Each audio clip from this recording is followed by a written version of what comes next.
Muy buenas tardes. Me da mucho gusto darles a todos la bienvenida para este segundo año de Cátedra Ojeda. Bienvenidos todos los estudiantes, todos los profesores y desde luego la familia del profesor, la señora Tilda y Mario, con quien contamos el día de hoy. Agradezco mucho, desde luego al profesor Andrew Horrell por haber aceptado nuestra invitación para venir a impartir esta segunda conferencia dentro del marco de la Cátedra Ojeda, y agradezco también mucho a la presidenta del Colegio de México, a la profesora Silvia Yorguli, el estar con nosotros hoy para darnos unas palabras respecto de la cátedra y del profesor Horrell. Desgraciadamente ya no se puede quedar toda la conferencia, pero estará con nosotros un ratito, así que Silvia, muchísimas gracias. No, pues muchas gracias. Muchas gracias, Ana. Pues al igual que Ana, darles la bienvenida, profesores, estudiantes del CEI, Tilda, Mario, a nuestro invitado Andrew Horrell. Y bueno, me da mucho gusto estar aquí para inaugurar la Cátedra Ojeda. La Cátedra Ojeda fue un ofrecimiento del Fondo Patrimonial en beneficio del Colegio de México tras la muerte del profesor Mario Ojeda en 2013. Y el objetivo de la cátedra es invitar una vez al año a un reconocido académico para compartir con la comunidad del colegio los temas, las teorías y los métodos más novedosos en la disciplina de las relaciones internacionales. Además, la cátedra Mario Ojeda permite establecer o reforzar relaciones del Colegio de México, en concreto del CEI, con otras instituciones académicas de excelencia. Una de las virtudes del profesor Ojeda, a pesar de haber sido el autor del libro más importante de la política exterior de México, fue su continua curiosidad por el análisis más general de las relaciones internacionales y por la teoría.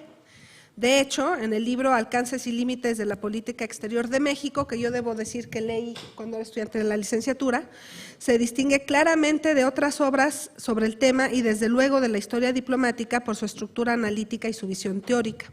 Así pues, la cátedra honra a la memoria del profesor Ojeda. La Cátedra Ojeda se inauguró el año pasado con la presentación en esa ocasión de una ponencia sobre cambios en el sistema internacional que impartió el profesor Jorge Domínguez de la Universidad de Harvard, y este año tenemos el gusto de contar con la presencia de Andrew Horrell, quien es profesor de Relaciones Internacionales de la Universidad de Oxford. El profesor Horrell tiene una larga trayectoria en docencia e investigación en temas de teoría de relaciones internacionales y gobernanza local, regionalismo comparado, poderes emergentes, la historia del pensamiento en relaciones internacionales y del derecho internacional y política exterior de Brasil, entre otros.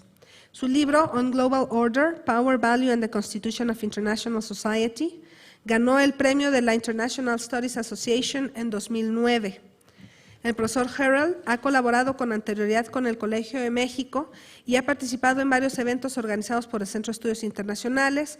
Ha sido también profesor de varios egresados del colegio que obtuvieron su maestría o doctorado en la Universidad de Oxford.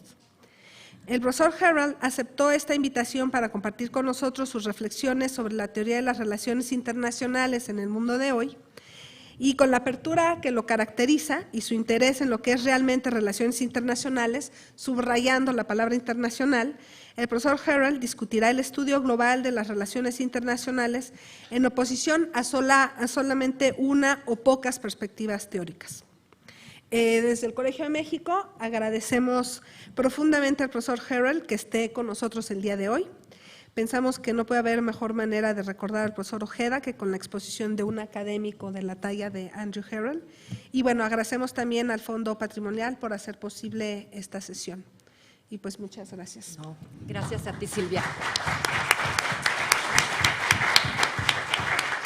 And I will be over there listening to your presentation.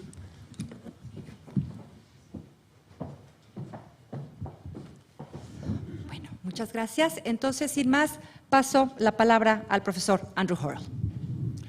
Thank you very much indeed.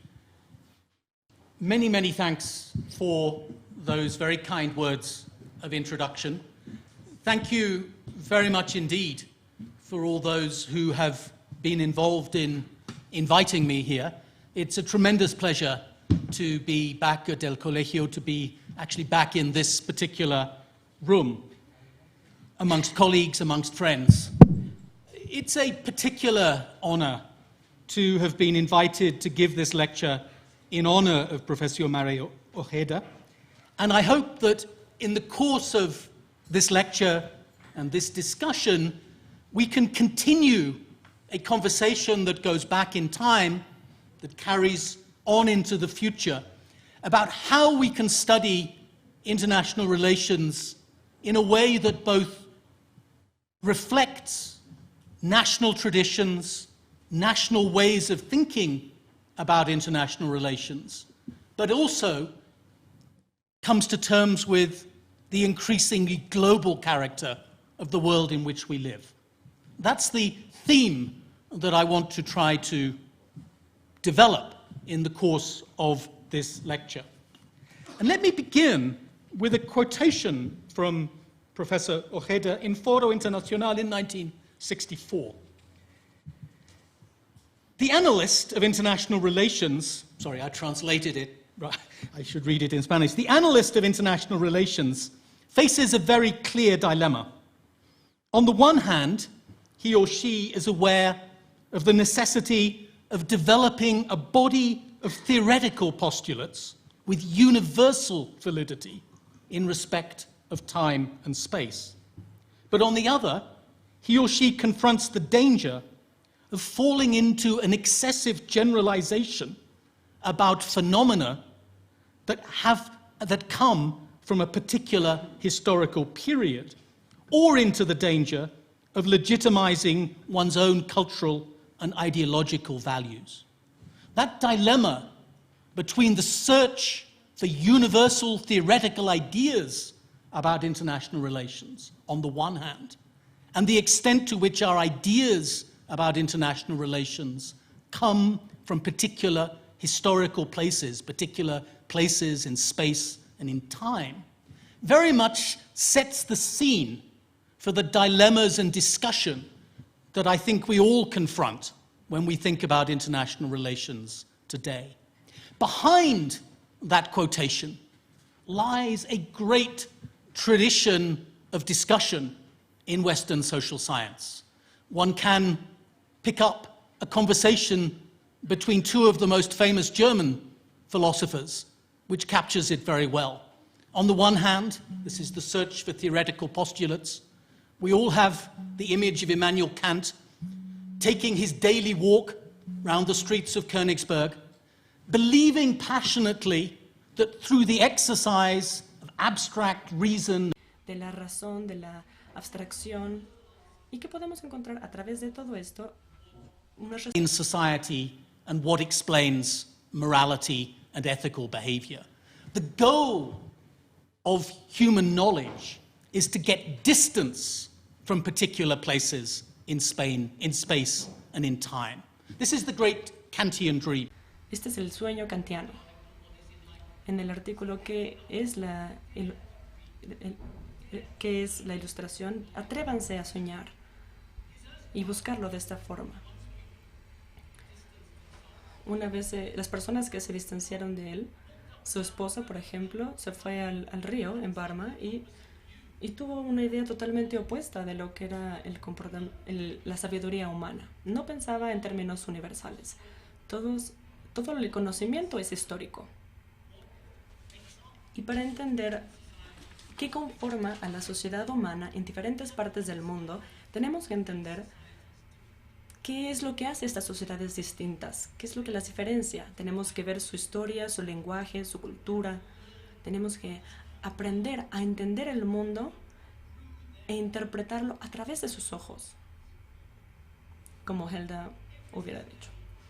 Cada sociedad es distinta, por más que se estén uniendo hoy en día. De nuevo, la forma en la que pensamos, en la de dividir lo clásico, esto es del siglo XVIII, pero hay mucho detrás de esto. Hay mucho detrás de estos debates que hemos tenido. En el artículo del profesor Ojeda hace referencia a unos pensadores de ese tiempo, pero también a otro miembro estadounidense. Stanley Hoffman murió hace unas cuantas semanas, el 13 de septiembre, y también quisiera ofrecerle mis respetos porque era una figura en relaciones internacionales. Pero también fue una de las figuras que habló acerca del tema. ¿Cómo podemos estudiar las relaciones internacionales en la era global? Yo siempre recomiendo 2 páginas que salieron en 1999. Él escribió dos capítulos, lo cual es muy raro. Y estas páginas dicen, son consejos a los recién graduados. Es algo que dijo. Nunca hagan un homenaje, nunca sean demasiado respetuosos a las figuras respetables del campo. Siempre están ahí, siempre deben retarlos. Cuando hablan del mundo, hay una sociedad que no es suya y de la que sepan algo y que se relacionen y que traten de entenderlo. En su caso, por supuesto, fue Francia. Lean sobre la disciplina. Por ejemplo, piensen en Hitchman. No solamente trabajen dentro del campo de las relaciones internacionales. No solo se limiten a eso. Vayan del conocimiento empírico. Confíen en eso. Hoffman, por ejemplo, habló del marco teórico de la teoría de la grandiosidad. Y recuerden que las relaciones internacionales es un esfuerzo humanista. Eso no significa que las ciencias sociales no importan. Claro que importan. Pero estas las enmarcan, estas están dentro de otros intereses humanitarios.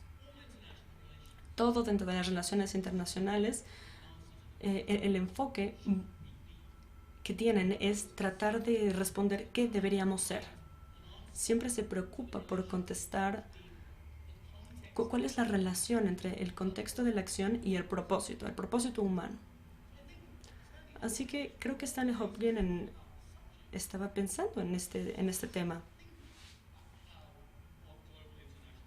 Y se preguntaba qué eran las relaciones internacionales a nivel global. Pero en particular, y ahora voy a ser más específico, él escribió un artículo muy famoso, Relaciones internacionales como ciencia estadounidense.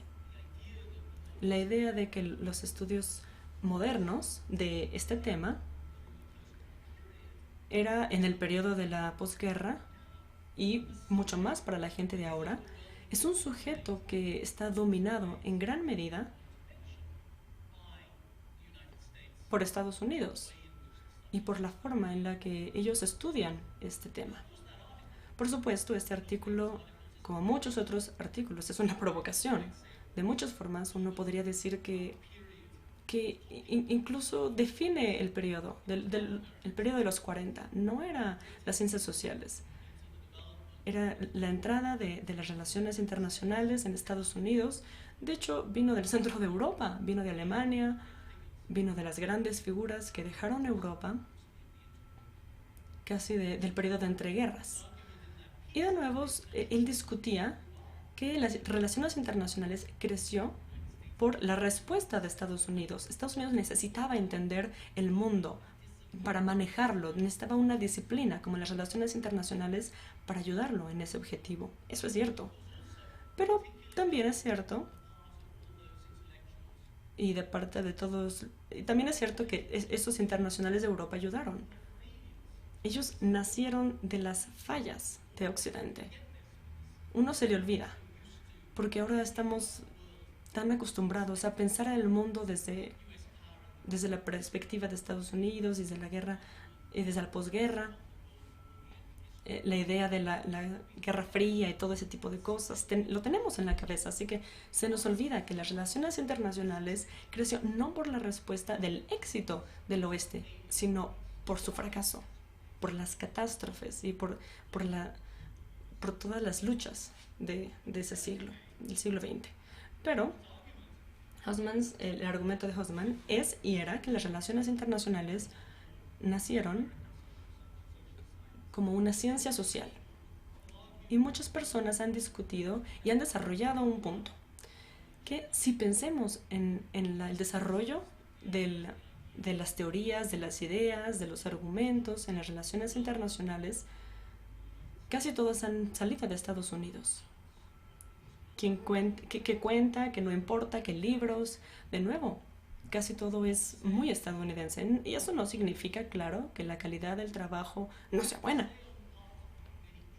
Pero del lado de varios críticos que hace, ¿qué es internacional? Eso es lo que ellos preguntan. No por algunas preguntas abstractas, sino por los intereses políticos, por las historias, las ideas históricas y que forman a las personas en algún momento. Piensen en la Guerra Fría, en todos los temas de las guerras de las bombas nucleares. Piensen, algunos la describieron como la paz, una paz alargada. No fue una paz realmente en otros lugares. Piensen, por ejemplo, en la búsqueda durante la posguerra, para cómo les costó encontrar una forma de hablar del gobierno.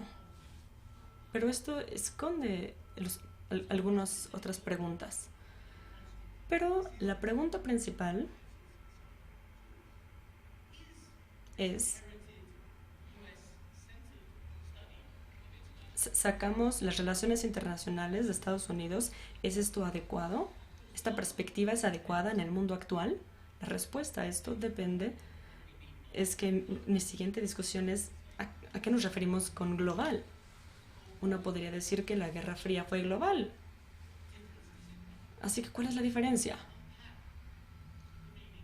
Vamos a desempacar, a revisar la idea de global, la definición. Podemos pensarlo en términos de varios lugares que están creciendo en todo el mundo y que son el objeto del poder y de las políticas y de los estados en el sistema. La era del imperio es la era de la Guerra Fría. La Guerra Fría era global en ese sentido. Las superpotencias lucharon entre sí y todo el mundo terminó afectado. Quizá eso cambie. Lo que otros están diciendo es que en la punta del iceberg, esos superpoderes que están compitiendo entre sí son solamente del oeste. Por ejemplo, China está emergiendo como un superpoder, otros países también. Entonces, la idea de global empieza a cambiar. Y entonces tenemos que pensar en cómo esos otros países tienen otras tradiciones, que tienen otras trayectorias históricas, tienen otras culturas y otros valores. ¿Qué hay de global en otro sentido, en la interconectividad? Claro, todos estamos familiarizados con esa idea, pero también estamos familiarizados con tener que preguntarnos cuáles son las notas más importantes, los centros de la globalización. Y esos también son argumentos de que algo está cambiando. Por ejemplo, el capitalismo ya no está centralizado en el mundo transatlántico del oeste. De nuevo, China, el crecimiento de China hace que todo esto cambie. ¿Qué del global? El tercer sentido. Comprender el mundo como una unidad única. Ya sea que todos tenemos los mismos problemas, en los cambios climáticos. De nuevo, uno no puede hacer esa pregunta sin tener que preguntarse quién es global, quién es el nosotros que está diciendo que esto es global. Y de nuevo, lo más importante, global en el sentido de objetos, de los objetos de las actividades de otras personas, que no nos afecten lo que hacen otras compañías, sino de ser sujetos, estar mucho más activos, más participativos. La movilización política en ciertas partes del mundo, en el mundo actual, era antes marginalizado. La lucha contra el imperio, la lucha contra el tercer mundo, contra los superpoderes que trataban de controlar todo, el grado al que los cambios sociales no es una fuerza imparable, pero es una fuerza muy fuerte. que va a subyugar a todos los demás, ya sea las élites locales o externas. De nuevo está relacionado a muchos temas de la tecnología, de cómo las nuevas tecnologías están incrementando esta capacidad. Así que ahora somos sujetos de la movilización. Pero creo que las fuerzas ulteriores son más importantes. Así que si lo global está cambiando en esa y en otras formas, entonces la pregunta es, ¿nuestras ideas son adecuadas? Hay una tercera razón para preguntarnos eso. Porque aquí y en otros lugares, en los países en vías de desarrollo, el estudio de relaciones internacionales se está expandiendo. Y es impresionante. En país tras país, el número de clases, de estudiantes, de programas se está desarrollando, está creciendo. Las escuelas, los institutos, incluso la Asociación de Relaciones Internacionales, por ejemplo, también creció. En Estados Unidos, ahora casi todos no son estadounidenses. La mayoría de los miembros vienen de fuera de Estados Unidos. Así que, ¿qué estamos haciendo? ¿Qué estamos estudiando? ¿Solamente tomamos un programa que viene de una institución establecida o tenemos que repensar todo lo que estamos haciendo? Así que la pregunta es real. Estoy tratando de justificar por qué creo que es una pregunta importante. ¿Qué de las respuestas? Seguro están diciendo, bueno, nosotros ya tenemos un programa, ya tenemos una discusión. Vamos a debatir ya estamos debatiendo estas preguntas. Sí, claro, es cierto. Pero vamos a ver las revistas, los libros, en las bibliotecas y se van a dar cuenta que en los últimos 10, 15 años ha habido una discusión muy larga acerca de las perspectivas del tercer mundo en relación a las relaciones internacionales, las críticas que vienen del postcolonialismo, que vienen de los estudios críticos acerca del carácter del oeste de relaciones internacionales y que no encaja con los problemas, con los valores en otras partes del mundo. Y, obviamente, hay flaquezas, hay errores en estos libros. Pero sí se hizo mucho, esto no se puede olvidar. Toda esa literatura, todos esos libros se han enfocado en la forma en la que estudiamos las relaciones internacionales. Pero también que los conceptos que usamos tienen que ser diferentes. La idea que la seguridad solamente son tanques, misiles entre superpoderes no parece muy práctico si estamos tratando de entender este balance en varias partes de África, por ejemplo. Obviamente tenemos que hacer algo distinto en cuanto a lo que entendemos por seguridad si queremos entender esa realidad. La idea que las relaciones internacionales, la perspectiva clásica estuviera alrededor del Estado que controlaba la sociedad, que se relacionaba con otras sociedades, se parece muy problemática cuando se compara con la poca habilidad del Estado en el mundo. Así que podemos seguir con cómo estos libros nos han hecho confrontar la pregunta de qué tan adecuados son los conceptos. He estado trabajando, voy a hacer una pregunta con la que he estado trabajando. Muchas veces pensamos en la globalización en contra del Estado. La globalización se trata de la economía global, de la sociedad global, y muchas veces las personas dicen que en esos procesos la posición del Estado es menos importante.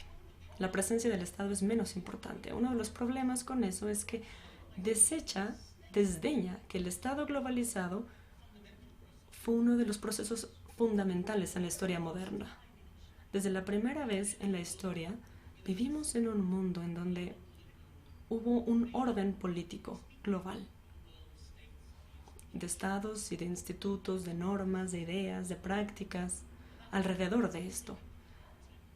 Lo damos por hecho, pero importa por cómo pensamos en las relaciones internacionales y también por otros aspectos de las relaciones internacionales. Muchos historiadores han reconocido que no podemos contar la historia del capitalismo sin contar la de las relaciones internacionales, que causó el surgimiento de China. Tiene que ver con la productividad y con la tecnología, claro, pero también en gran medida con el conflicto y la anarquía en Europa. Lo que hizo que el capitalismo fuera global, en gran medida, fue una consecuencia de la anarquía. Lo que fue el capitalismo y el capitalismo se cree como algo estable, pero la Guerra Fría, por ejemplo, es algo que va en contra.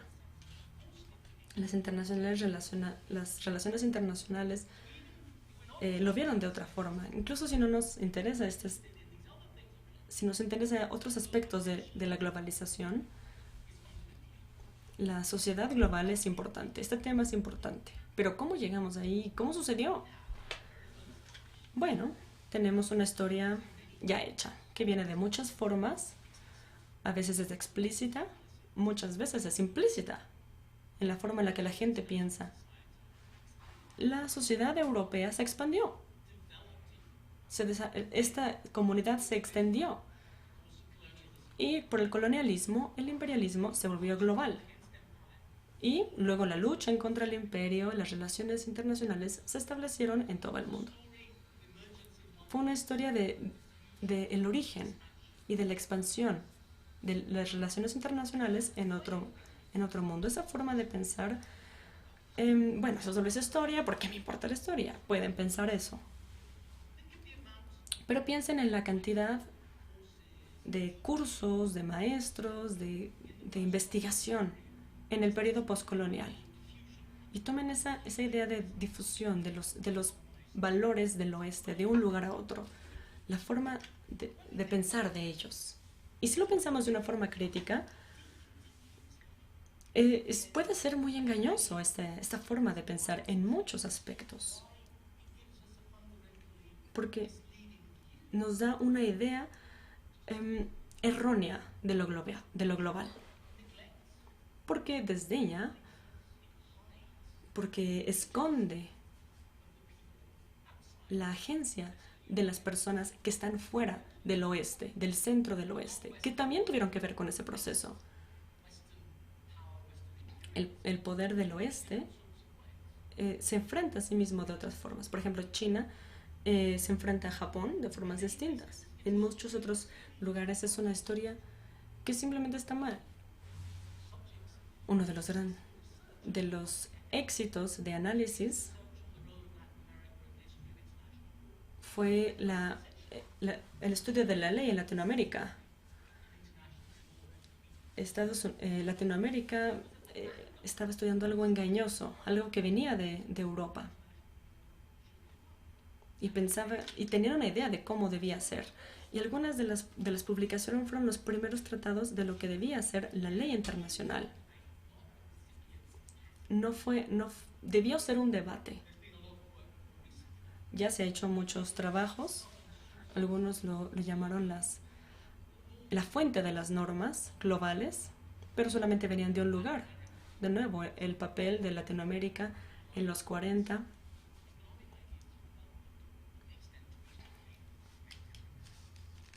Y venían de muchos lugares, así que la agencia.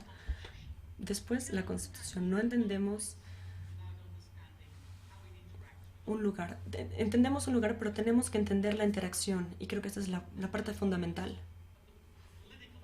Las políticas, ideas del mundo del oeste, incluso las más básicas, como la de propiedad, si entendemos cómo surgen por el poder de expansión, por ejemplo, de Locke, de Hobbes, es inexplicable sin Estados Unidos, sin el imperio. Es una gran literatura.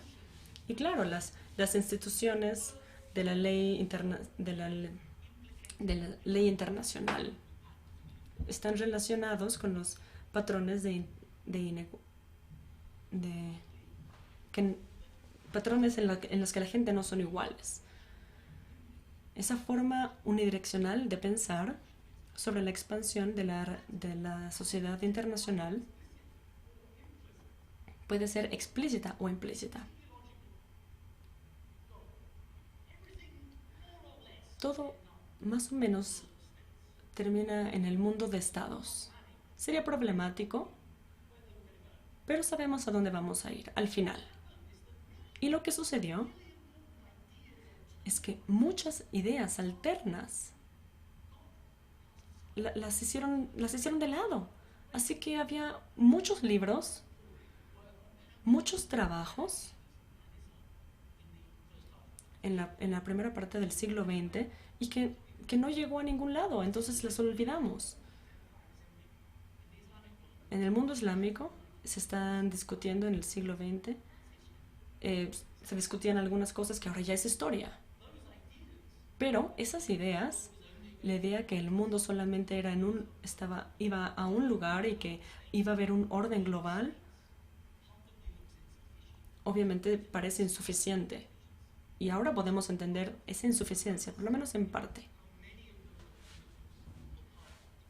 En relación a las alternativas. Así que todos esos libros, esa literatura que criticaba la centralización de las relaciones internacionales, son importantes. Hay varios problemas, no tengo tiempo de discutirlos todos, pero voy a hablar de algunos. Es un problema menor en Latinoamérica que en el sudeste de Asia y en Asia, donde el poscolonialismo tuvo más importancia, pero es como una preocupación de Foucault sobre la representación. Y decimos, bueno, sí, quizás algunas cosas cambiaron. Y la respuesta es no, nada cambió. Porque en términos de la producción, de la sabiduría, de los conocimientos, de los discursos, de la representación, el mundo aún está dominado por los Estados Unidos. Sí, es cierto. Estas representaciones importan. Muchos de los conceptos que usamos sí importan. Y tenemos que pensar de dónde nacieron. El tercer mundo nació en Francia. Los británicos, estas no son cosas neutrales, importan. La representación importa. Pero no puede excluir la realidad. Los poderes están cambiando. El mundo se está volviendo un lugar más complejo. Y de nuevo, la mente postcolonial siempre se está enfocando en el poder, en el capitalismo liberal. Sí, este sigue siendo una parte muy importante de las relaciones internacionales, pero no puede incluir nada similar. No puede incluir la forma en la inequalidad actúa hoy en día. La forma en la que establecen los poderes porque están creando nuevas jerarquías en otras regiones. Tenemos que alejarnos del estudio de las relaciones internacionales, como se entiende en Princeton o Harvard o Washington. Significa que tenemos que entender más de las ideas de China, de India. Sí, claro, eso también es importante. Pero es muy fácil que esa sea una trampa. Porque, de nuevo, el entendimiento de las relaciones internacionales es académico, pero también es político. En China, si hablamos de una escuela de relaciones internacionales, sería un intento de desarrollar académicos, la academia. Pero obviamente sería un proyecto político muy específico.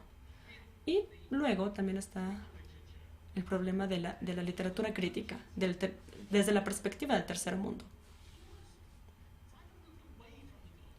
Uno se tiene que alejar de lo global.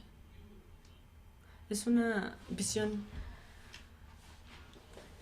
el capitalismo global, las fuerzas globales, todo esto es importante, pero no es fácil decir que no hay alguien ahí no hay una idea específica. Así que la pregunta sigue siendo, ¿cómo podemos entender y estudiar las relaciones internacionales en un periodo global? Y las respuestas son como 4 o 5. Creo que algunas de las buenas ideas en algunos lugares a los que podemos ir, necesitamos seguir haciendo historia, ver de dónde vienen las historias, relativizarlas, ver su solidez, ver que vienen de un lugar en particular. Vienen en los kantianos nuevos. Tienen un lenguaje abstracto, pero solamente sabemos que solamente viene de alguien que estudió en Cambridge. Así que tenemos que relativizar, tenemos que abrirnos a nuevas perspectivas, tenemos que recordar el punto esencial. Nunca podemos escapar de los conceptos dominantes del oeste. Porque siempre el viaje de estas ideas va a cambiar. ¿Por qué se entiende? Porque hay realidades distintas. Una meta global es ser crítico. Ser crítico de todas las formas, sobre todo de cómo deben ser las relaciones internacionales. Pero también presionar a la gente a que teorice. ¿Qué significa esto? Voy a terminar en unos momentos. Primero que nada, sí necesitamos tomar en cuenta el poder global muy en serio, pero también reconocer que ni el capitalismo global ni la competencia puede producir una modernización. Todas estas declaraciones, ya sea que declaren que es en el campo de la economía, no van a servir. La globalización produce la diferencia en lugar de similitud. Así que tenemos que entender cómo es que la globalización interactúa con la tradición global, local, regional, cómo produce hibridación. Este es el común denominador. En muchos casos, en los más obvios, esto puede involucrar volver a clasificar las categorías del oeste, el mercado, la sociedad civil, casi todo lo que se ha escrito. Creo que sobre todo la economía china tiene que distinguir entre el mercado y la sociedad civil. Es distinto en China.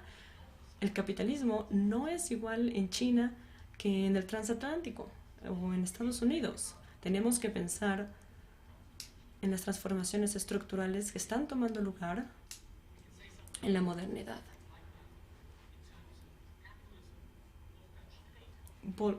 Wolfgang Streeck, que es mi escritor favorito, escribió algo de cómo va a terminar el capitalismo. Claro que Marx tenía razón en hablar del tremendo poder global del capitalismo y del que nadie puede escapar. Pero da otro punto muy importante. Las formas socioeconómicas del capitalismo en diferentes partes del mundo. Una lógica única, global, pero en una forma socioeconómica. Por ejemplo, la democracia ha sido fantástica, ha sido importante y ha puesto las ideas en su lugar. Por ejemplo, John R. Penkin. Casi todo depende de las historias del siglo XIX, de cómo la modernidad y las ideas liberales se diseminan. Y a veces lo hemos visto de una forma explícita. La idea que la democracia tiene dictadores y que un Estado debería ser la base del orden global. La noción de democratización es un proceso. Claro que va a ser difícil y va a haber errores, pero sabemos a dónde vamos. Excepto que no lo sabemos. La realidad de las historias de la democratización de la última década es que no se mueve para adelante y hacia atrás, sino que es algo mucho más complejo. Es una trayectoria múltiple. Han sido políticas más o menos democráticas. Así que tenemos que pensar primero que nada en cómo lo global interactúa con lo local. Y después tenemos que pensar cómo nuestros conceptos de relaciones internacionales vienen de distintos lugares. Yo creo fielmente en los conceptos y no en la teoría. Obviamente, mucho del trabajo fue romper esa división, cómo ser un kantiano nuevo. Y creo que eso es donde está la discusión ahora. No entenderlo no entender qué es exactamente único, sino hacer unas ciencias sociales reales y buenas. Uno de los mejores argumentos de por qué esto importa es, por ejemplo, ver el ejemplo de Asia. Vean esto. Esto es universal. Cometen errores, hacen cosas mal porque no saben lo suficiente sobre la región. Usan conceptos que no tienen sentido en ese lugar en específico, o desdeñan conceptos que podrían usarse. Así que, por ejemplo, en Haraki o en Alemania, sí, claro, todos estamos interesados en esto, pero Asia, por ejemplo, tiene una tradición de pensar en Alemania y en Haraki.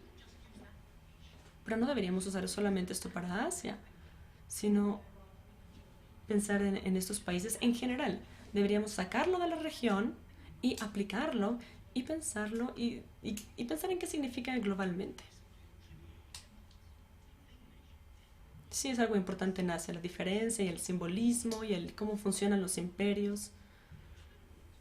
Quizá así es como funciona China, pero veamos cómo funciona en Estados Unidos. Tomamos esta idea del tributo, del imperio, y veamos este concepto.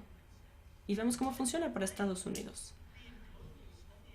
Así que estudiar lo global no solamente es ver los lugares separados, aislados, sino por lo que estos lugares nos pueden decir acerca del estudio de las relaciones internacionales en general. Se trata de conceptos, se trata de explicaciones y se trata de normas y de valores. Y creo que lo más extremo del centralismo del oeste es en la idea de la justicia global, de los temas éticos. Creo que no conozco ningún tema que esté más dominado por el oeste. ¿Qué debemos hacer? Significa que nosotros, los liberales del oeste, debemos hacer sobre la política y por esto otro. La idea de que nos importa o que queremos escuchar la voz de los sujetos de los que hablamos, en realidad no es cierta. Lo que está pasando en términos de cómo pensamos en los estudios globales de las relaciones internacionales. En el poscolonialismo ¿podemos nosotros hablar? No es que usted puede, no se trata de eso, sino que el que domina puede escucharte. El problema es tener una voz y que escuchen a esa voz. ¿Cómo estudiamos las relaciones internacionales a nivel global? Es un tema fascinante. Abrir un libro y tratar de encontrar algo que se llame China. El pensamiento China en el mundo global es algo problemático, es difícil. Hay una discusión metodológica. Es cómo hacemos esto. Cómo reconocemos que el pensamiento chino hindú no existe y al mismo tiempo explorarlo por lo que es y por qué es diferente a nosotros. Y creo que es un área de las relaciones internacionales que es muy importante y muy valiosa. Está pasando mucho aquí, puedo recomendarles algunas cosas. Un área, es algo personal, porque yo estoy explorando esta área, tiene que ver con las narrativas globales. Uno de los problemas en una perspectiva del tercer mundo es que lo global como que se desvanece, no es suficiente. Y una de las formas en las que podemos remediarlo es tratar de descubrir como otras narrativas.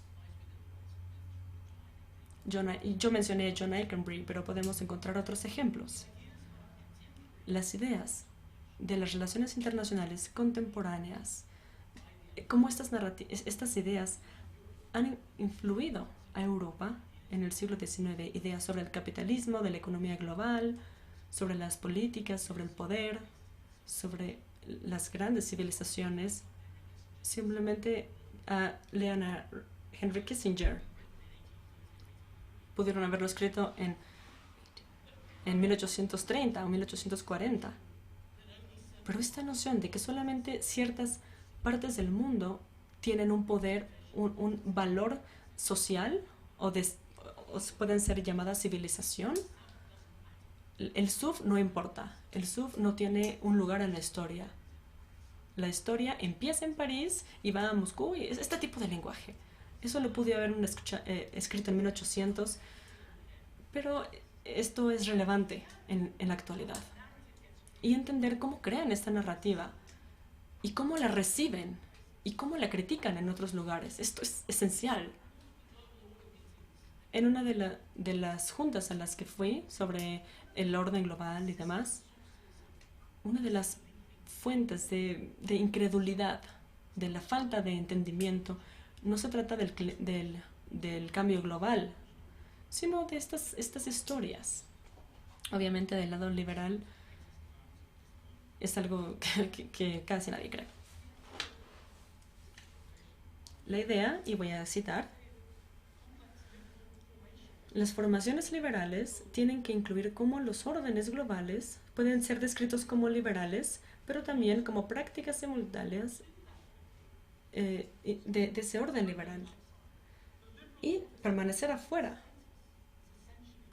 Esto es esencialmente pacífico, porque niega las articulaciones desde el racismo, el colonialismo, la intervención.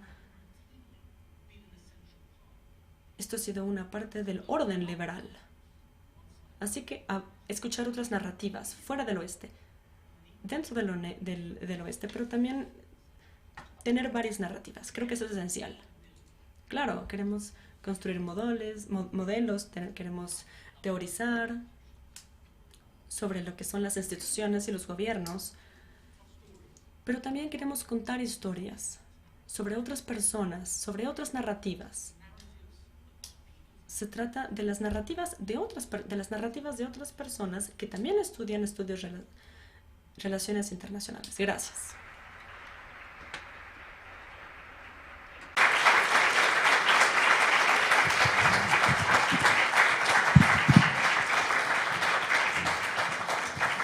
Muchas gracias al profesor Horrell por esta presentación, como siempre, erudita e inteligente. Subrayo mucho, digamos, el tono de cuestionamiento a todo lo que hemos estado acostumbrados a estudiar en términos de relaciones internacionales, y creo que es muy significativo desde donde estamos, ¿no? Desde América Latina, al mismo tiempo América del Norte. En fin, creo que en este país tendríamos una enorme cantidad de recursos para cuestionar muchas cosas y para proponer ideas y conceptos nuevos para estudiar relaciones internacionales. El profesor Horrell muy generosamente accedió a tener algunas preguntas, así que aceptaremos unas 4 o 5 preguntas breves, por favor, y se identifican para hacer la pregunta. Ojalá la mayoría de las preguntas vengan de los estudiantes. Eso sería magnífico. Así que tienen la prioridad. In Spanish or English? Pueden hacerla en español o en inglés.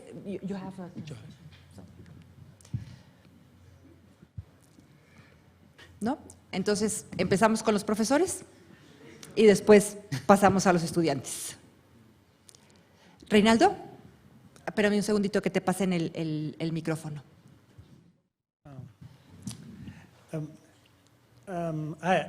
Thank you very much for the conference. It was very interesting and enlightening.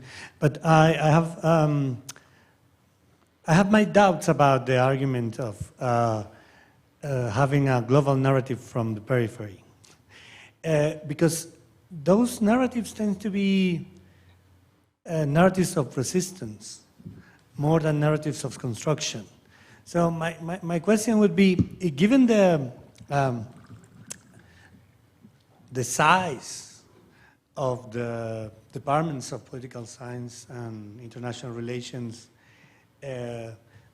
take not just Mexico, in Latin America, I think if there is not a problem of competing with huge difference and huge asymmetries. And so my question is, how these narratives from Latin America can become not only narratives of resistance, but narratives of construction or building something, as you say, something more global. And the other point which I find critical in terms of your presentation is, yes, globalization has produced a lot of hybrids and difference, but it has also produced a lot of distance and increasing asymmetries and huge distance between the rich and the poor. Not just in terms of countries, but inside the countries. And I find really difficult to find a way of developing a more constructive dialogue if this distance keep growing and growing. But that's,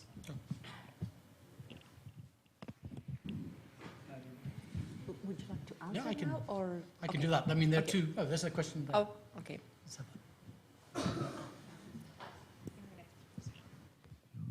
Guadalupe Gonzalez, thank you for your very critical thought about the state of the art in IR. I have one question on the suggestion you made about developing area studies. Which type of area studies are you thinking of? Because one way to go would be a more interdisciplinary way of thinking about areas. That's an option. The other option has to do with whether IR has its own proper view or take or theoretical take of area studies. That's the question, and that also has to do with how IR has its own independence as a discipline or as a field within broader disciplines. That's a question you know we have been discussing for years. And the second question has to do, which could be better, going to area studies, or why not, if we want to understand globalization, couldn't it be better to look at issue areas rather than geographical areas? Thank you. Thank you. Should I take one more? Okay. So my name is Iván Tamayo. I'm a student of economics for the master's degree and an international relations major as an undergrad. And I was wondering if you don't think there's greater convergence in methodological areas rather than thematic ones. So I was particularly interested to know what do you think of the work of Bruce Buena-Mesquita, Jens Fearon, and other formal and quantitative modelers in the international relations field, and whether you think, as I do, that that's where the field will move on to in the coming decade. Would you like to answer that and then take another round? Yeah. Should I do? Yes? Okay. I'll go through those. Y después I mean, abrimos otra ronda. they're enormous questions. Ronaldo, two things. Can we kind of give some greater specificity to this sort of narrative thing? Well, yes, I think we can. You know, one of the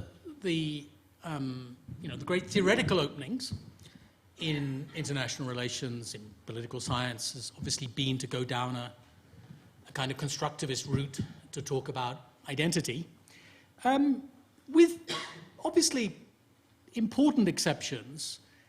what's quite striking about a lot of that identity talk is two things. Firstly, how little history there is, serious history, real history. One of my, maybe came through what I was trying to say, is that there is enormous need for international relations to reconnect with history, particularly many of the great things that have been going on in global history. I just find it extraordinary that you can go to a meeting of people talking about institutions and governance, and they know nothing about these really great books that have been appearing on the history of international organizations. Just, anyway, so, but identity, back to identity. So history, and then the second thing about identity is, and this is one of my favorite authors, Roger Smith, that the thing about identity when it comes to the study of our study is that we're not anthropologists or cultural historians, we're political scientists. And we should be interested above all in the politics of identity, in the contestation of narratives. What has Roger Smith's own work been about? Well, it's been about exploding the idea that there was a single narrative of America, that there was a single story of peoplehood. What his work has been about has been exposing the multiple stories of peoplehood in the United States. And I think by extension, the multiple and contested stories of identity and peoplehood. Now you say, how much of that is going to be more than a notion of resistance? Well, an important part will obviously be about resistance, but an important part too, and again often in a sense pulling out what is implicit rather than explicit, is a set of stories about the world. I think about the country, my bit of the grounded world that I try to hang on to in a Stanley Hoffman-like way, namely. Hoffman, en Brasil, por ejemplo, es un gran país, tiene unas narrativas excepcionales sobre sí mismas. Pero todas esas narrativas implícitamente dicen cosas sobre el mundo, dicen cosas sobre dónde estamos y cómo somos diferentes.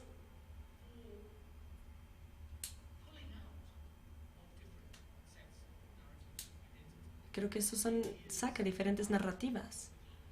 Son distintas ideas de lo que es el mundo, de cómo se entiende, de cómo se ha entendido. Y creo que, así que no me parece que la resistencia sea todo, aunque es importante.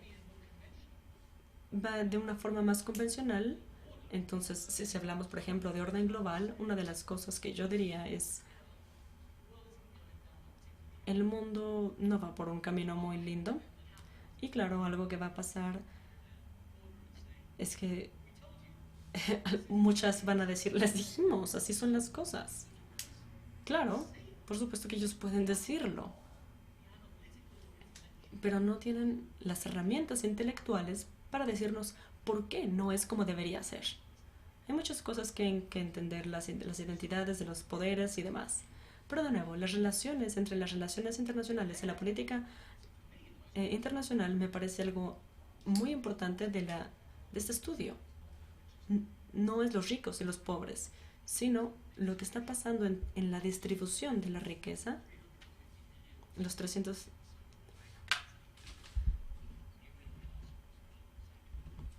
Lo que está pasando con todo este dinero, entra al mercado y de repente es muy vulnerable al mercado, entra a la política de una forma en la que puede crear otras demandas y que no puede cumplir con esas demandas. Esa es la receta en donde la identidad de la política, sobre todo a nivel internacional, esto va a tener un lugar muy natural. Pero, por ejemplo, la distribución en el mundo industrializado, de nuevo, hay una fobia de una forma muy mala, así que es algo muy claro y preciso de por qué las políticas, las narrativas, estas narrativas pueden llevar a la distribución del capitalismo global.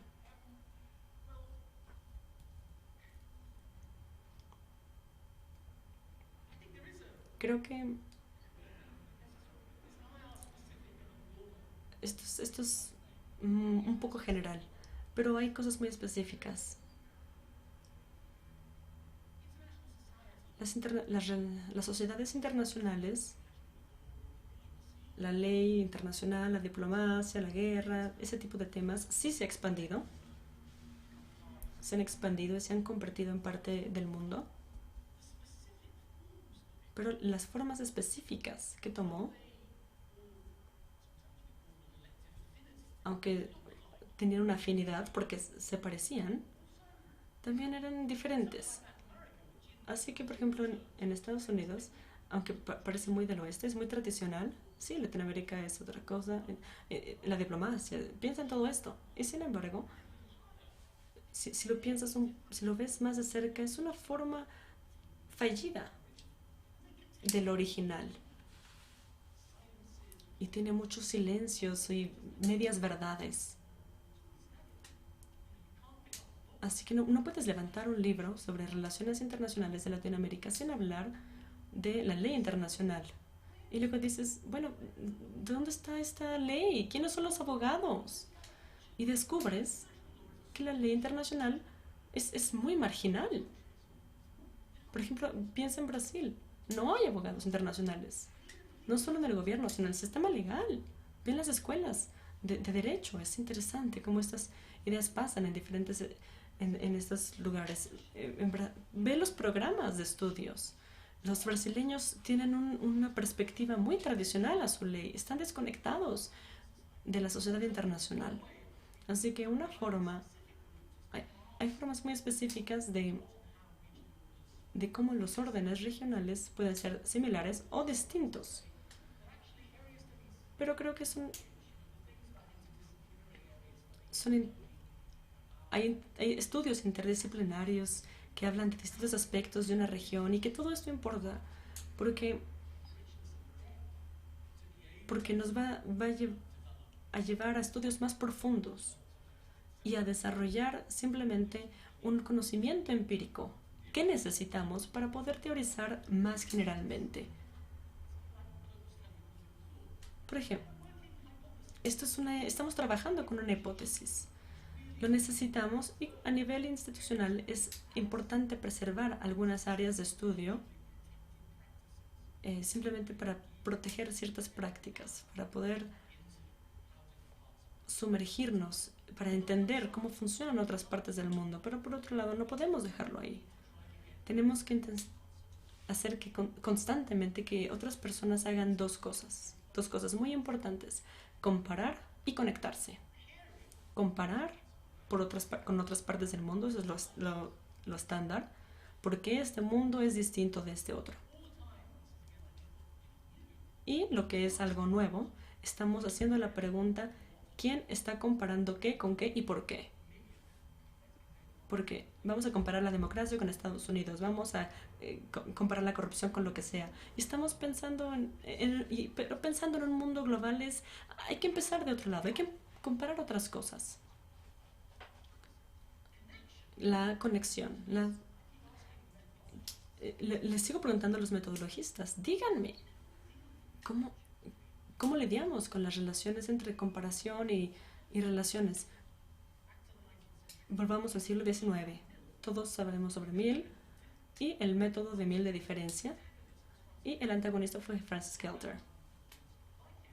A nadie le cae bien porque era un regenecista, pero él dijo, ¿qué sucede? Pero ¿cómo funciona la comparación? Y creo que esa relación entre la conexión y la comparación es muy importante. Y luego, me admira profundamente la ciencia política. Muchos de mis mejores amigos son modelistas. En Oxford, por ejemplo, estudian eso. Mi forma es que funciona dentro de ciertos marcos, de una forma muy explícita. Nos aislamos, quitamos factores históricos para crear una esfera que podemos aplicar, en donde podemos aplicar esas ideas. Eso está bien, siempre y cuando recordemos que esas ideas, esas actividades que importan que son importantes para el análisis, pueden cambiar. Por ejemplo, el gobierno global. tiene que ver con las relaciones. Hay que pensar en formas cómo las instituciones surgen, cómo son conformadas. Para algunos, eso es lo único que pueden decir acerca del gobierno global. Y sin embargo, si vemos en los últimos 15 o 20 años, eso sería muy extraño. Decir eso sería muy, muy raro, porque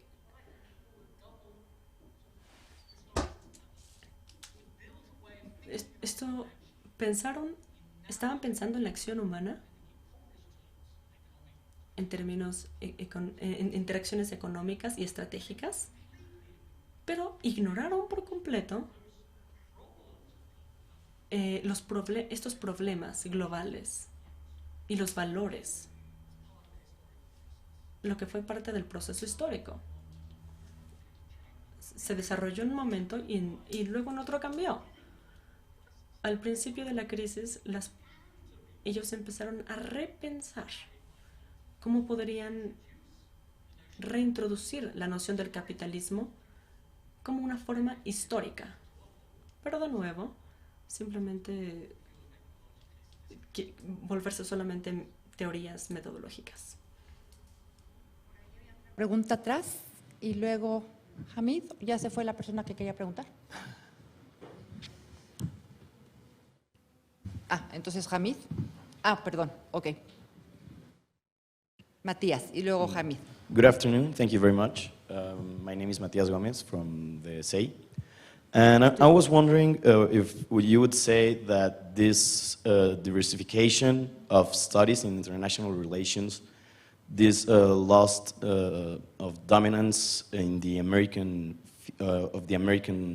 field, not field, school, is a natural evolution of the study of international relations, or a response to this, to a diversification in the world balance of power?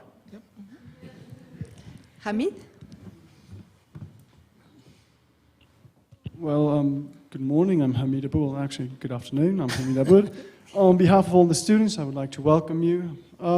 Actually, to my question, how can we argue that this globalization has been really global when the international economic sphere is dominated today by the United States in the form of the TTP and the TTIP? I mean, to my point, America, yes, has become a more integrated actor in the global sphere, and other actors have become more important in the world today, but still we turn on the news, and when we read articles, it is still the US in Asia as the sponsor of TTP, the US and the Western world in sponsorship of TTIP. Una última pregunta. Julián. My name is Julián Canseco. I study international relations here at El Colegio. Thank you, Professor Hurl, for a captivating lecture. I have only one question. You suggest that bringing regional explanations to the global arena and to other regions can be a very fruitful endeavor. However, I can easily imagine an anthropologist being satisfied with a multiplicity of deep regional explanations. Therefore, why do you think that we should compare and connect? What do you think is unobtainable simply by staying at the regional level by comparing and connecting? Yeah. Thank you. Should I take those? Yeah. Well, the first two are very closely connected. Is it more than just the No solo se trata de la diversificación del balance de poder. Trataré de ser breve. Trato de desempacar varias nociones de lo global. Creo que lo que trataba de decir es que este debate no es solamente originado por los poderes,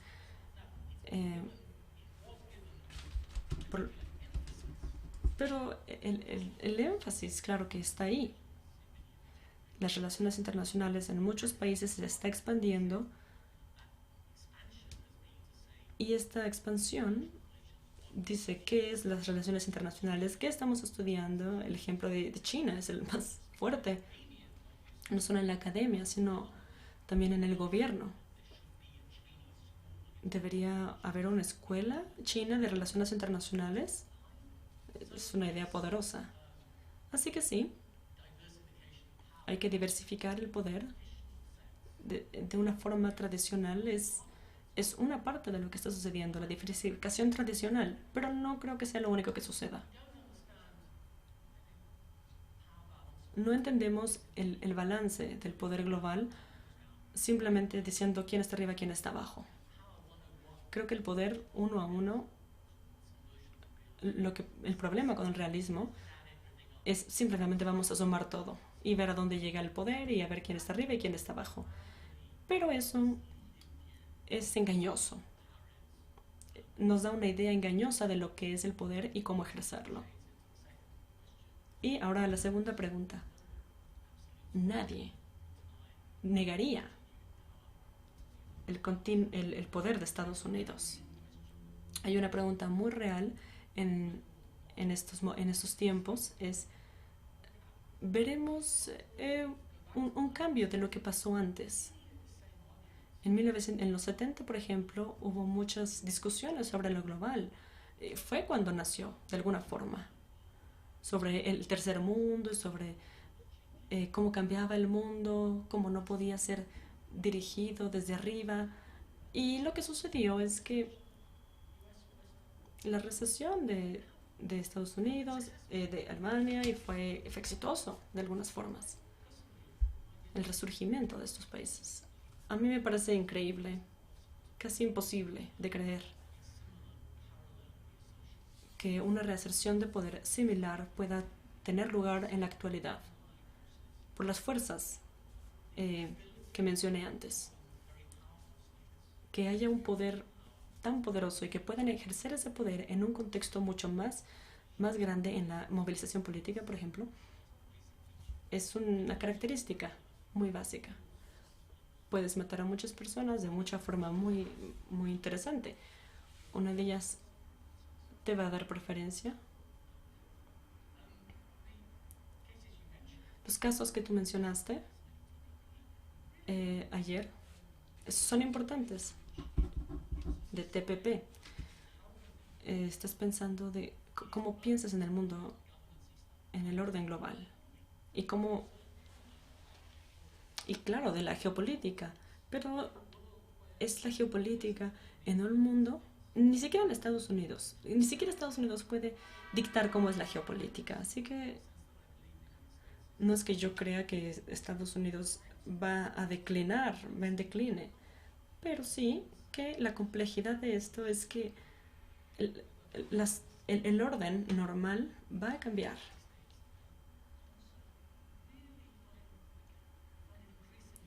Me parece, este es mi problema con Kissinger. Kissinger dice, es muy directo. Tenemos que enfrentar un mundo que es mucho más diverso. ¿Y qué hacemos? Regresamos a Viena. Vamos al siglo XIX. Aquí está el poder, nos juntamos y gobernamos el mundo. Y Kissinger fue increíble, fue genial.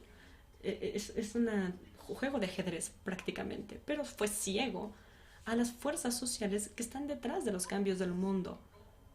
Estuvo totalmente mal cuando estuvo en el poder. Y nunca entendió que la geopolítica está encima de algo. Y ese algo más, para mí, es el mundo. Es un mundo en el que la gente tiene una voz y que son sujetos y no solo objetos. La antropología es una pregunta muy buena porque una de las formas en las que uno trata de hacer lo que yo sugerí es bajar algo como a las raíces antropológicas. Vamos de abajo para arriba. ¿Cómo están sucediendo las cosas en otros lugares? Y creo que en las sociedades que están cambiando muy rápidamente, los trabajos más importantes en la política vienen de la antropología. Cuando veo en Brasil, las ciencias geopolíticas están todas mal. Predijeron lo contrario de lo que sucedió en términos de la extensión, porque el país está desbaratando. La razón por la que los grandes antropólogos están vieron los cambios. Ahí es en donde uno puede sacar las ideas.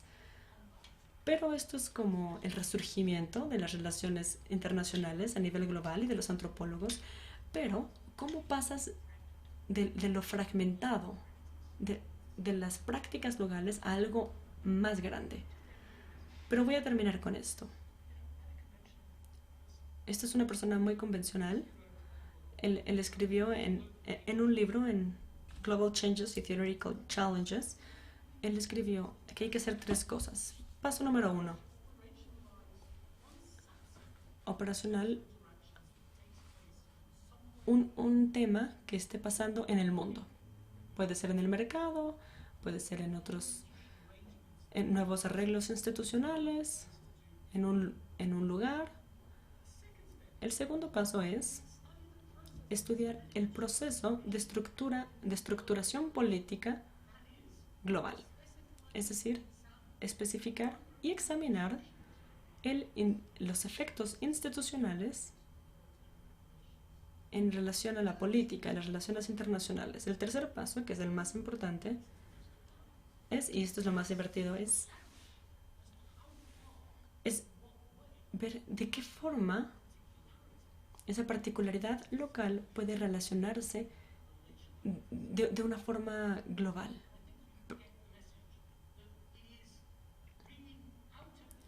Es leer de los fragmentos de la práctica local y verlo a nivel global. Los antropólogos siempre son muy raros, pero creo que la persona que está pensando en relaciones internacionales no pueden ser recelosos. Y tiene que ver las narrativas, porque como dijo Charles Taylor, por más que alguien desdeñe o critique las narrativas y que tenemos que alejarnos de ellas, no podemos evitarlas. Pero los maestros de la narrativa, de la modernidad, ya existen. Y lo que está pasando en estas prácticas, en estos fragmentos, en diferentes partes del mundo, es que estos están relacionados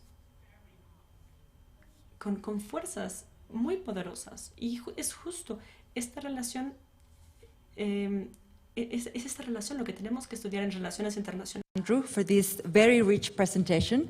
And please do come back to continue this wonderful discussion. I hope next time the students will be more forward and asking. Y muchas gracias a ustedes por su presencia. Nos seguimos viendo por aquí. Mil gracias.